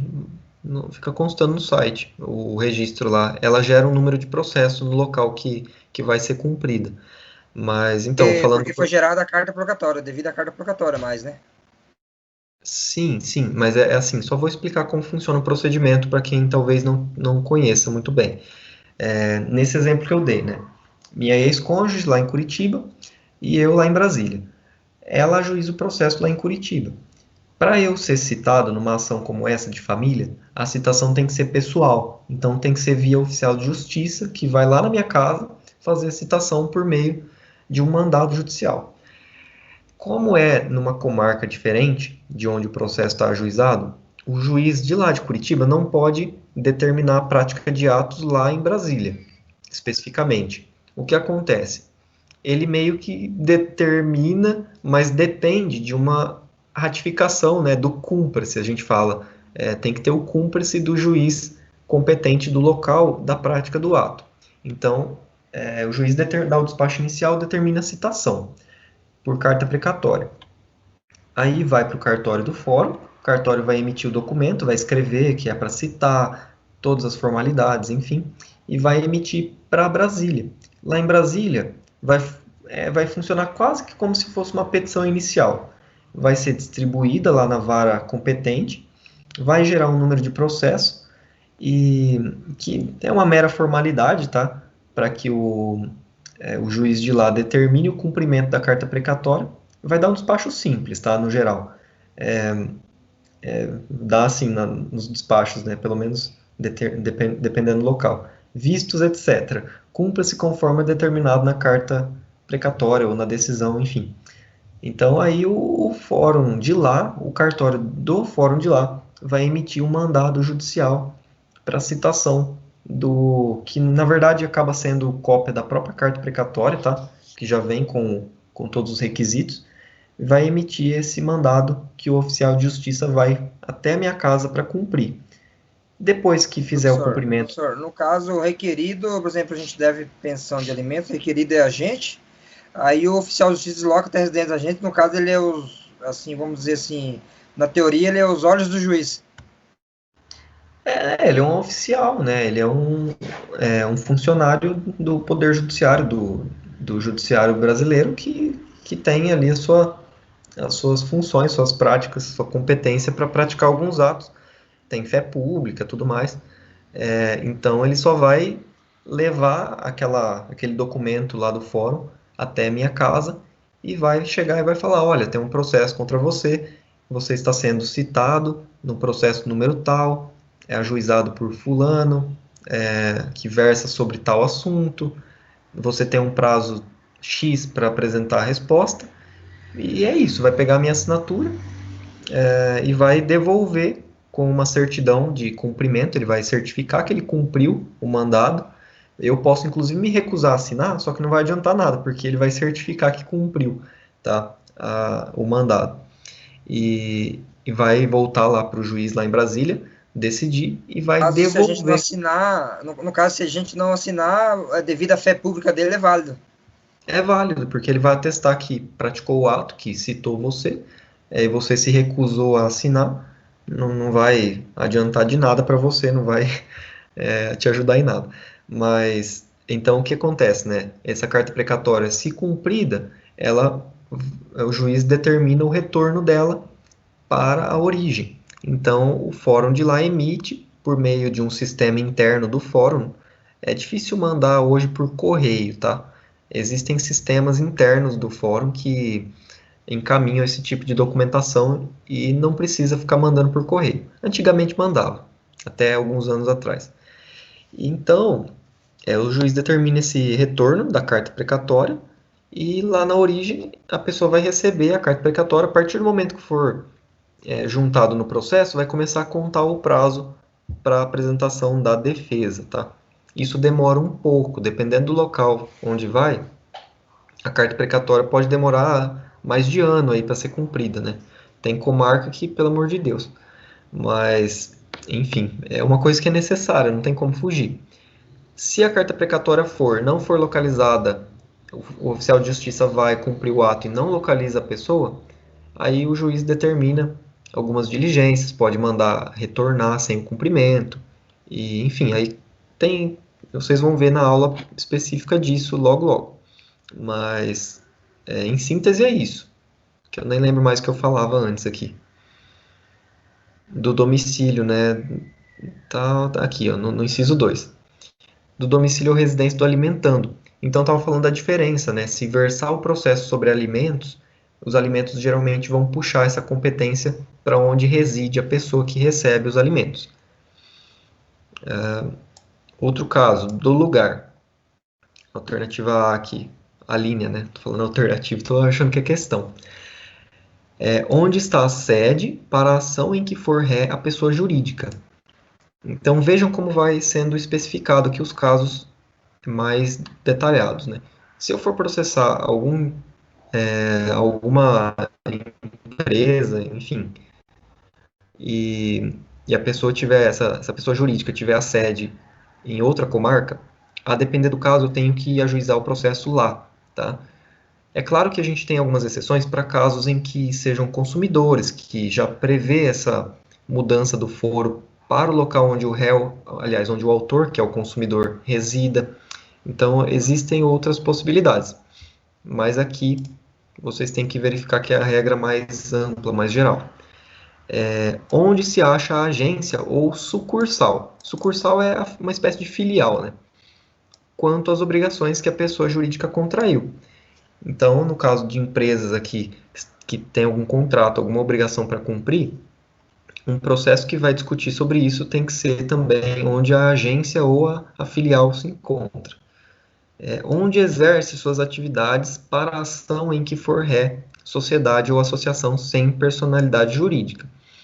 Então, se for o caso aqui, esse tipo de sociedade ou um tipo de associação que não tenha personalidade jurídica, vocês vão estudar melhor em direito civil o que é isso daqui, mas nesse tipo de caso, você tem que procurar onde as atividades são exercidas.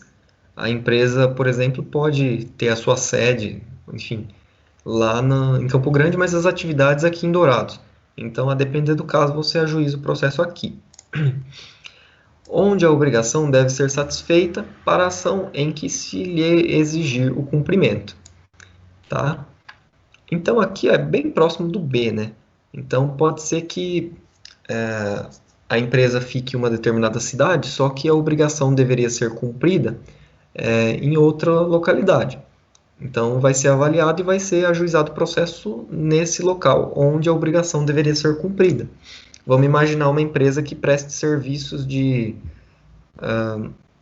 para uma outra empresa que vá fornecer, enfim, produtos, ou vai fazer algum tipo de conserto, alguma manutenção na empresa aqui em Dourados, por exemplo. A empresa lá de Campo Grande vem fazer uma manutenção em uma empresa aqui de Dourados.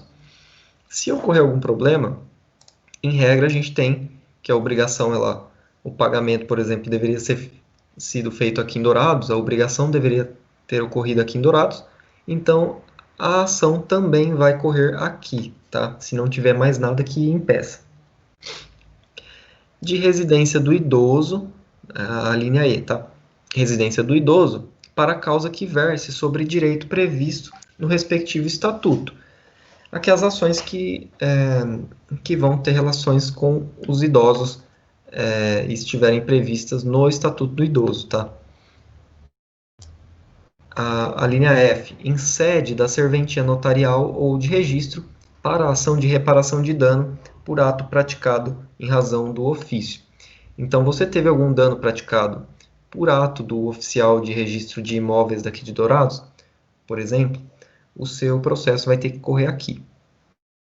Se for em outra localidade, independente de onde você mora, vai ter que correr perante esse local também, de onde fica o ofício, né? Ou a serventia notarial. Do lugar, do ato ou do fato para a ação. E aqui 2 casos, né? De reparação de dano, tá? E, é claro, mais uma vez, a gente tem que ter algumas exceções, por exemplo, os casos de direito do consumidor, que por mais que o dano tenha ocorrido aqui em Dourados e o consumidor mora em Campo Grande, por exemplo, vai ter preferência pela regra específica, que é do consumidor, né, tem um estatuto próprio, vai ter preferência o foro do consumidor. E B, em que for réu, administrador ou gestor de negócios alheios. Então... Como assim, professor? Se o cidadão, por exemplo, alugou aqui a minha residência e ele ficou débito dele, ele é um consumidor, né? Aí ele mudou para outra comarca lá de Campo Grande, ele tem o foro privilegiado de ser atendido lá? Não. No caso de aluguel, lá? Não é consumidor, né? Vai ser questão de obrigação normal mesmo, de aí é contratual. Né? É diferente. Aí, muito provavelmente, vai ser... O processo vai correr onde o imóvel ficava, né? E tem que ver se não tem nem algo, alguma previsão específica na lei do inquilinato, tá? Quanto a isso. Mas eu creio que seja no local do imóvel mesmo. E, inclusive, está de acordo com o que a gente viu aqui no CPC, né? Que é a questão de onde a obrigação deveria ser cumprida, ou de onde o dano foi praticado também, né? Então, não se afasta desses dispositivos gerais. Sim. Mas, no geral, é isso. Por exemplo, vamos dar um outro exemplo de reparação de dano, que não seja consumidor. Por exemplo, eu tive vai chegar bem próximo desse inciso 5 aqui, inclusive, tá? Eu tive um ato ilícito, alguém praticou um ato ilícito contra mim, por exemplo, um furto. Alguém furtou algum bem da minha residência e essa pessoa não reside aqui na cidade de Dourados e, enfim, praticou esse furto. Foi processado, condenado na esfera criminal, beleza. Aí eu vou executar, seja a sentença civil ou criminal, para processá-lo e pedir a reparação do dano. Onde eu vou fazer? No local onde o ato ou o fato foi praticado, tá? Já que eu estou pedindo uma reparação pelo dano material. Então, eu tenho que observar o local onde o ato ou o fato foi praticado. Se eu estava em viagem e esse ato foi praticado numa outra cidade, tem que observar essa localidade também. E o inciso 5, de domicílio do autor ou do local do fato, para ação de reparação de dano sofrido em razão de delito ou acidente de veículos, inclusive aeronaves. Então, aqui, observem que questões relacionadas a acidentes, né, a crimes relacionados a veículos e até aeronaves, deve ser observado para a competência o local do domicílio do autor do processo, né, ou do local do fato, tá? Então, observa-se essa situação. É claro que, tá, isso eu vou deixar bem claro para vocês também, existem situações em que não há uma distinção muito clara de uma competência para outra. Então, pode ocorrer situações de que juízes aleguem a incompetência, tá, para decidir sobre o caso e remeta o processo para outro local, tá? Então, isso vai acontecer, então, não tem problema. E existem casos, inclusive, de que um juiz alegue que é incompetente e manda para outro local. O juiz do outro local também alega que é incompetente. Isso gera um conflito de competência. E é um incidente que vai ser discutido, decidido pelo Tribunal de Justiça muitas vezes. E aí vai ser definido, né, qual que é o local competente correto, né, ou o mais próximo da competência correta. Então não há muitas vezes uma separação muito clara. Pode ser que um caso ele se enquadre em mais de um requisito que possibilite aqui a ajuização, o ajuizamento, né, do processo em foros distintos, tá? Se a competência for relativa, beleza, você pode escolher. Agora, se a competência for absoluta, tem que observar o que a lei determina. No geral, em relação a imóveis, tá? Enfim. E aí a gente encerra essa parte do critério do território ou do foro. Pessoal, vocês ficaram com alguma dúvida em relação a isso? Eu sei que é bem extenso mesmo, foi até por isso que eu dividi o conteúdo, ó, já é 9 horas, e não daria tempo de terminar o assunto de competência hoje. Mas aí na aula que vem a gente finaliza e parte para o próximo tópico também. Sobre a aula de hoje, alguém tem alguma dúvida, perguntas, complementos? Angústias? A angústia que tá dando uma fome. Eu também tô já. Mas tudo certo até aqui, pessoal. Depois tentem fazer uma leitura com calma, pelo menos do código, tá? Essa matéria ela tá bem explicada até pelo código. Então, foi por isso que eu quis seguir por aqui. Não, tá bem fundamentada, eu gostei. Marisa, ia comentar alguma coisa? Professor do céu, eu tô assim, atarantada. Vou ter que ler e reler para digerir. Mas isso a gente vai voltar ainda a falar, vai falar um pouco na aula que vem. E assim, a bem da verdade, tá? Essa matéria, é claro que vocês teriam que ter uma noção, assim, dos principais tópicos, tá?